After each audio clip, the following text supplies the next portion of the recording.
Estudos para concursos do Tribunal de Contas de São Paulo, atendimento. E a frasezinha? Vou passar no concurso do Tribunal de Contas do Município de São Paulo e serei nomeado o mais rápido possível e minha vida vai melhorar muito. Nossa, nem que eu acabei fazendo a coisa que eu tinha imaginado uns 3 meses atrás. Falar uma frasezinha enquanto eu fazia vídeos e falar da magia do louco. Vamos ver. Agora, conteúdo de atendimento sobre administração. Conteúdo de atendimento que é coisas de administração, liderança e gestão de pessoas. O básico, né? Sobre comunicação no processo de gestão. Esse é o conteúdo de administração, mas cai no atendimento por causa da parte de comunicação. Saca só.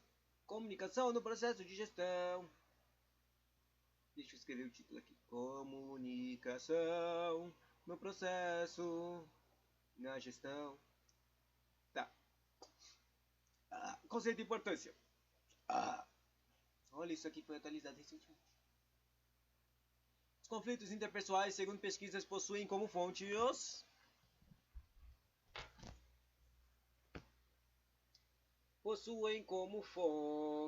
mais evidentes as falhas de comunicação. Como fontes mais evidentes as falhas. Por que as falhas são fontes? Não entendi. Conflitos interpessoais. Agora entendi.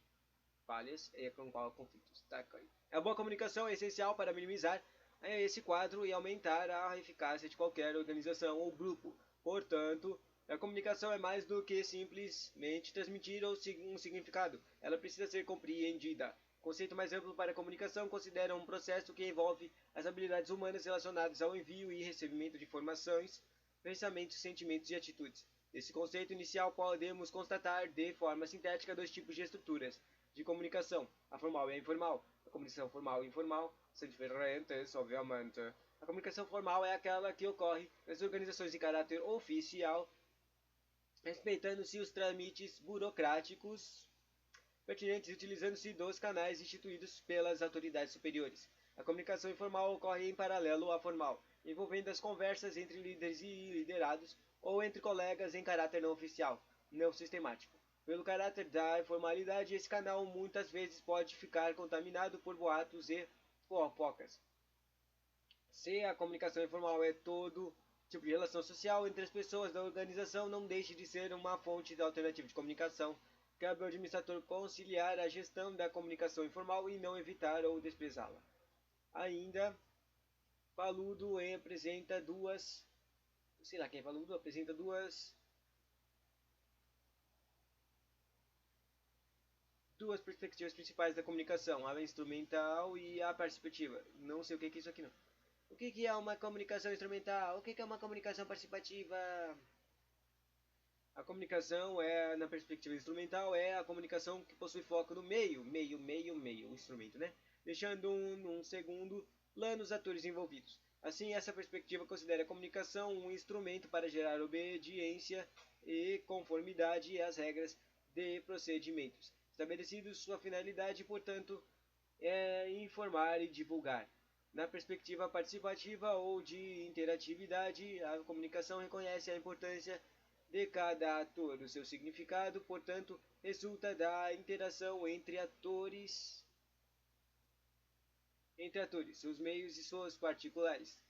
Há diálogos, argumentações, divergências, propostas e opiniões. Agora vamos trabalhar alguns conceitos de comunicação formal, em especial aqueles trazidos pelo professor doutora Margela, olha o Kanchi, eu já vi pergunta de atendimento que aparece essa carinha. Referência nacional e internacional nas áreas de relações públicas e comunicação organizacional. A autora destaca 4 conceitos que compõem a comunicação organizacional integrada. É a comunicação institucional, a comunicação mercadológica, a comunicação administrativa e a comunicação interna. Agora se pergunte o que é comunicação interna, o que é comunicação administrativa, o que é comunicação mercadológica, o que é comunicação institucional. Bom, a comunicação institucional busca melhorar a imagem da organização perante a sociedade, os consumidores e os investigadores. Ela é responsável por meio de gestão estratégica das relações públicas, pela construção de uma imagem e identidade corporativa de uma organização. A comunicação mercadológica objetiva vender ou melhorar a imagem dos produtos ou serviços. da organização.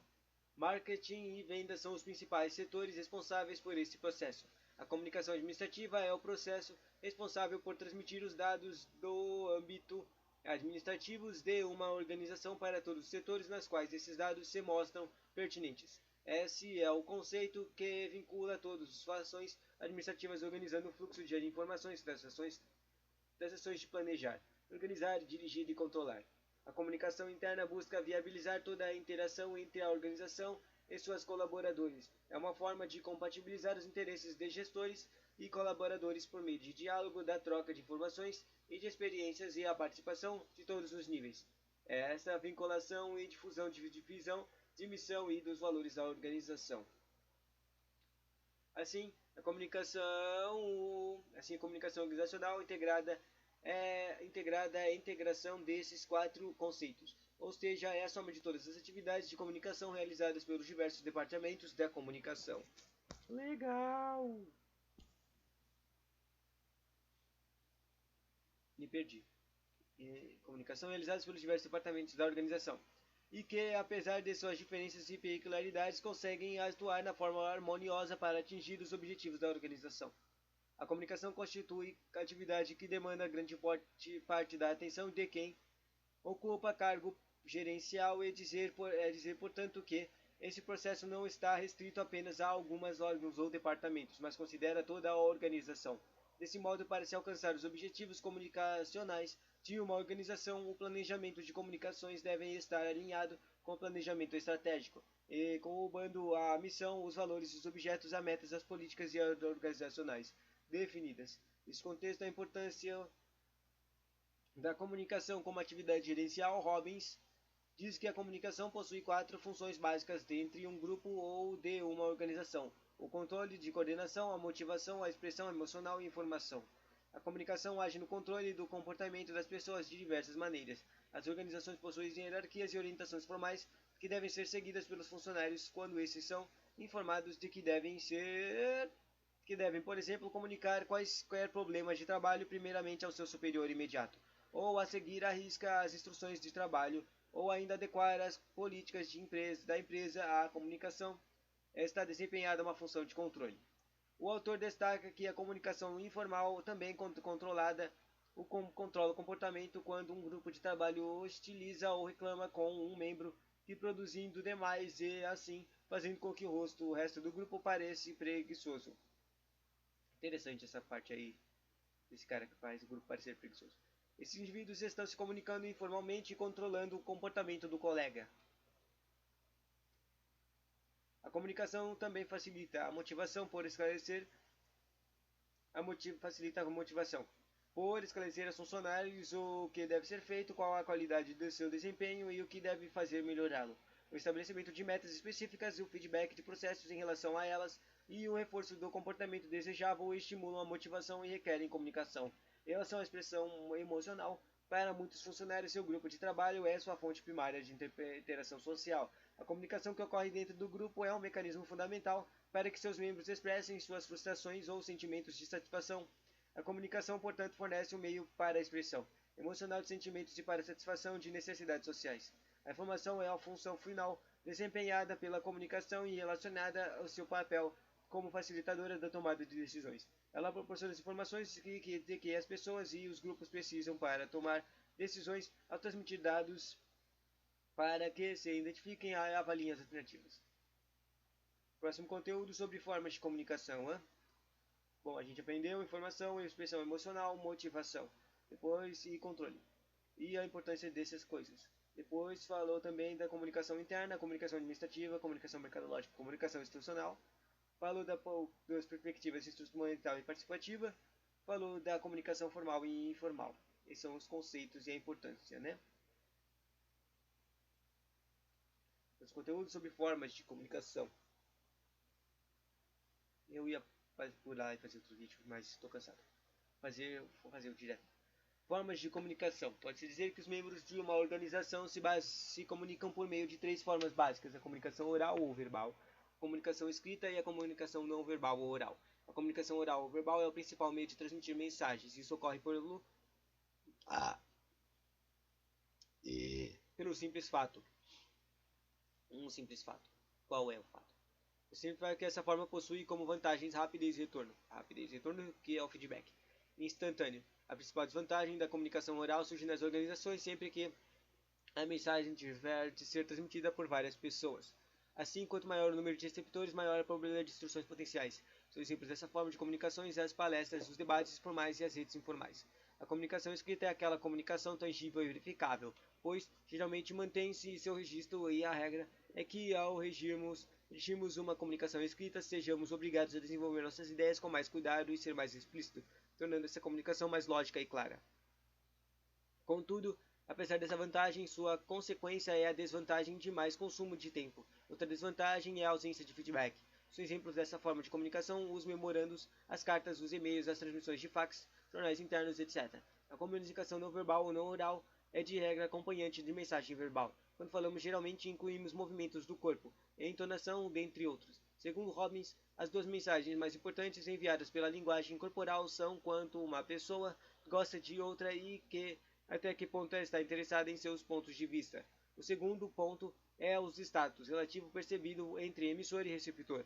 Por exemplo, temos maior probabilidade de nos colocarmos perto de pessoas de quem gostamos de tocá-las mais frequentemente. Da mesma forma, quando você percebe que tem um status maior que o do seu interlocutor, isso é demonstrado em seus gestos, como de cruzar as pernas ou de sentar de maneira mais relaxada, indicando sua posição de modo descontraído e casual. Curiosa essa ideia, mas verdadeira, não é mesmo?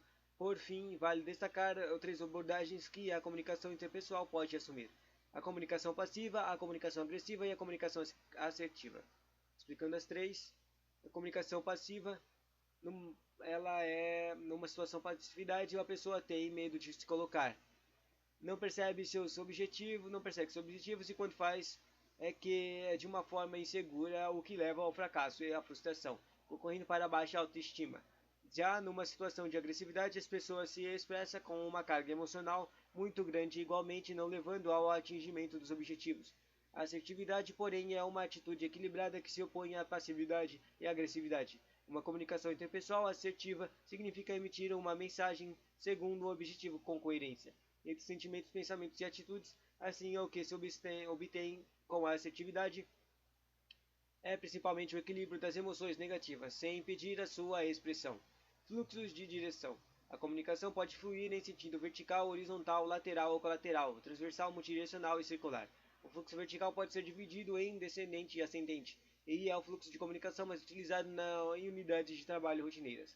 A comunicação descendente ocorre dos níveis mais altos para os mais baixos. Esse tipo de fluxo não precisa ser oral nem face a face. Ou seja, se a organização envia um e-mail para funcionário, ele está usando uma comunicação descendente, funcionário para usuário.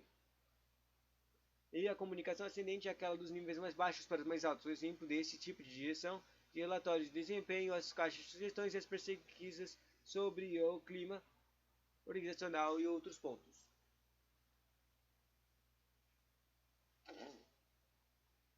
Tan, tan.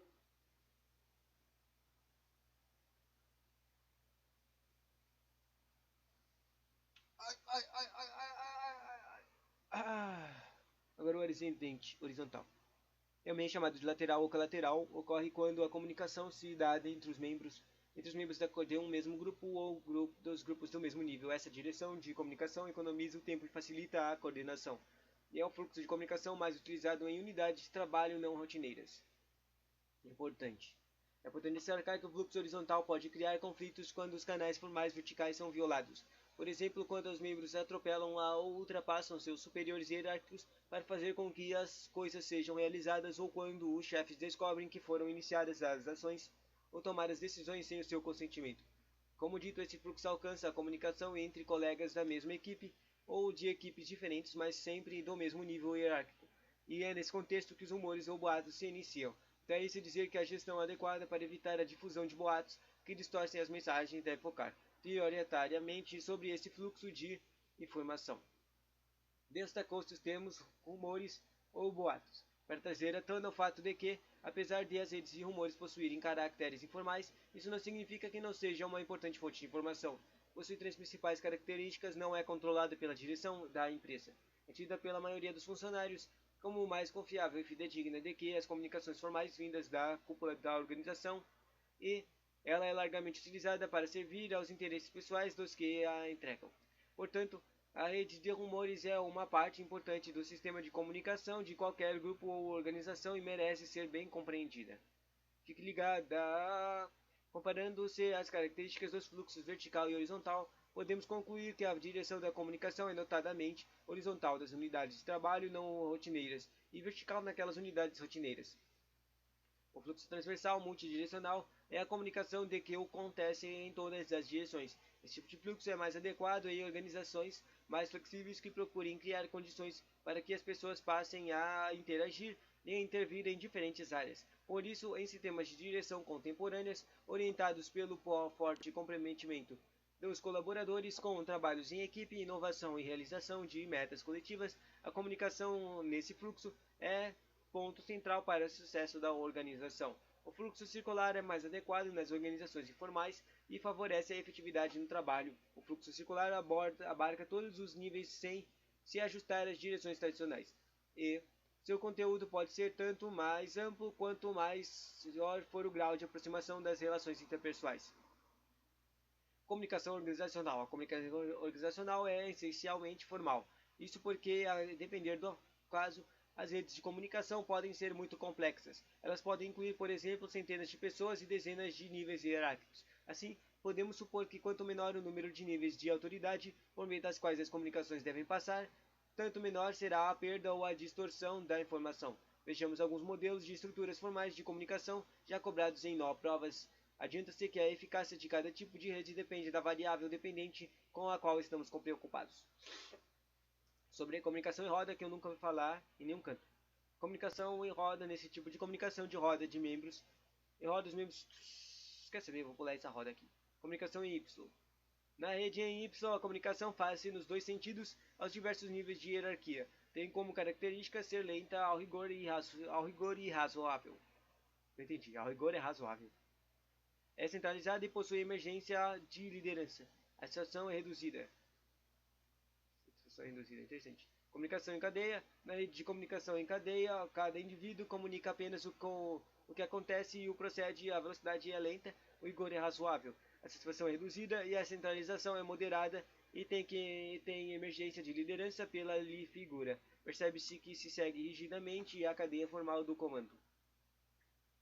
Comunicação em círculo. O que é isso? Na comunicação em círculo, o último indivíduo comunica com o primeiro. A velocidade é média, o rigor é bom, a satisfação é elevada, mas não é centralizada e não tem emergência de liderança. Importante não confundir as comunicações em roda, que pressupõem apenas dois agentes, na comunicação, um receptor e um emissor. Sobre comunicação interligação total, que a imagem aqui é de uma estrela de 6 pontas, com todas as pontas são pessoas, todas as pessoas conectadas com todas as pessoas, ou seja, interligadas.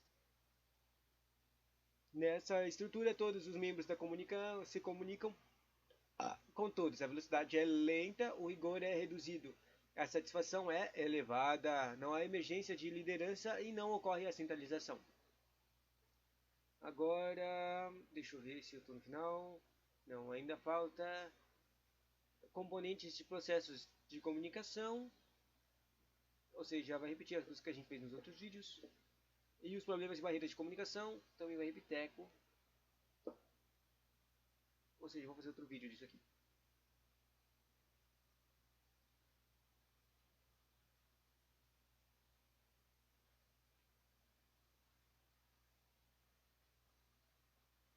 Componentes de processo de comunicação. Tchauzinho.